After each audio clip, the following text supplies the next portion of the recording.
Hello viewers, welcome to Magizhambu channel. Magizhambu சேனலில் கதைக்களம். இன்னைக்கு ஒரு சிறிய எறும்பின் கனவு. சிறிய எறும்பின் பெரிய கனவு. கதையின் தலைப்பு இதுதான். அந்த கதையை சொல்கிறேன், கேட்டுட்டு நீங்கள் எனக்கு கமெண்ட் பண்ணணும் கமெண்ட் பாக்ஸில்.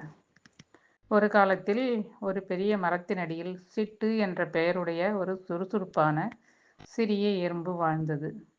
சிட்டு மற்ற எறும்புகளைப் போல் உணவு சேகரிப்பதில் மகிழ்ச்சியாக இருந்தது. ஆனால் அதற்கு ஒரு பெரிய ஆசை இருந்தது. அது என்னன்னா, அதன் வீட்டைச் சுற்றியுள்ள உலகம் எப்படி இருக்கிறது என்று பார்க்க விரும்பியது.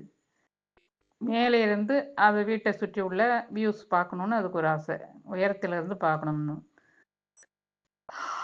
ஒரு நாள் எறும்புகள் வரிசையாக சென்று கொண்டிருந்த போது சிட்டு ஒரு மினுமினுப்பான பளபளப்பான சிவப்பு நிற கல்லை கண்டது. அதை கடந்து செல்ல மற்ற எறும்புகள் சொன்ன போதும் சிட்டுவுக்கு அந்த கல்லை தூக்க வேண்டும் என்ற ஆசை ஏற்பட்டது. அது சாதாரண எறும்பை விட 10 மடங்கு பெரிதாக இருந்தது. சிட்டுவின் சிறிய உடலால் அந்த கல்லை அசைக்கவே முடியவில்லை. அது தன் நண்பர்களிடம் உதவி கேட்டது. ஆனால் அவர்கள், சிட்டு, இது உனக்கு தேவையற்ற சுமை, உணவை சேகரிப்பதில் மட்டும் கவனம் செலுத்து என்று சொல்லிவிட்டு உதவாமல் போய்விட்டனர். ஆனால் சிட்டு விடவில்லை. அது தினமும் அந்த கல்லின் அருகே வந்தது. அது எப்படி வலுவாக மாறுவது என்று யோசித்தது. அது தனது உணவு சேகரிக்கும் வேகத்தை அதிகரித்தது. அதிக எடையை தூக்க பயிற்சி செய்தது. தன்னுடைய உடம்பை அப்படி வலுவாக்குகிறது. மேலும் அது ஓய்வெடுக்கும் நேரத்தை குறைத்தது. சில வாரங்கள் கழித்து ஆச்சரியமாக சிட்டுவால் அந்த கல்லை சிறிது தூரம் நகர்த்த முடிந்தது. உடம்பை பலப்படுத்தினதுனால அதால் கல்லை நகர்த்த முடிஞ்சிருக்கு. தனியே தானே நகர்த்தியிருந்திருக்கு. இதை கண்ட மற்ற எறும்புகள் ஆச்சரியமடைந்தன. சிட்டுவுக்கு ஊக்கம் கொடுத்து அந்த கல்லை தூக்க அவர்கள் உதவ முன்வந்தனர். அனைவரும் சேர்ந்து மெதுவாக அந்த கல்லை குன்றின் உச்சிக்கு நகர்த்தினர். கீழே இருந்து குன்றின் உச்சிக்கு அந்த கல்லை எல்லாருமா சேர்ந்து நகர்த்திட்டாங்க.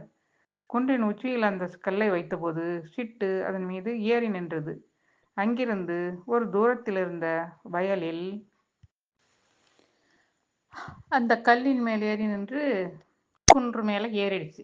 அப்போ குன்றிலிருந்து அக்கம் பக்கத்தில் இருந்த வியூவெல்லாம் பார்த்தது. அங்கே ஒரு உழவன் ஏர் உழுதுகிட்டு இருந்தான்.